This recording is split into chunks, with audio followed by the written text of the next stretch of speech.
those of you who've seen my rant about General Motors last year know that I have very little sympathy for companies that make mediocre products and then complain about losing money.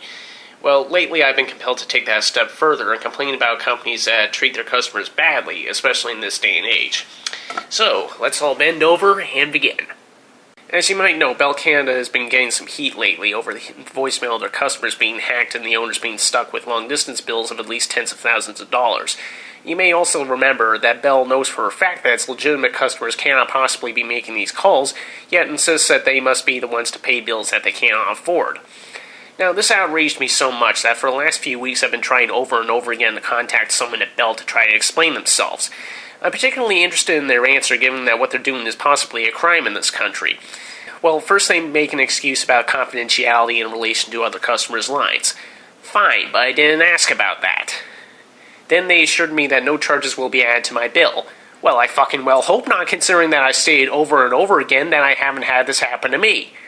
For some reason, no matter how many times I explained to this person what was going on, they thought I was complaining about something I'd experienced, but that wasn't the point I was making at all.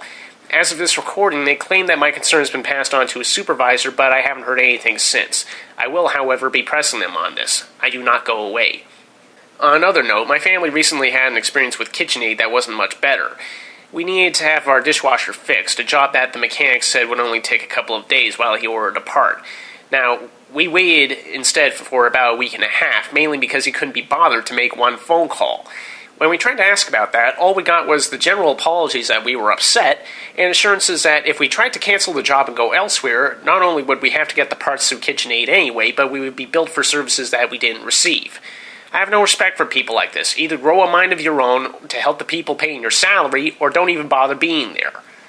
While I'm at it, let me just say that I'm glad Ticketmaster is getting pressured into cleaning up its outrageous ways of gouging its customers. I don't know what loopholes they found to get around the fact that scalping is against the law in most places, but it's great that enough people are standing up to them that they're being shamed into backing down.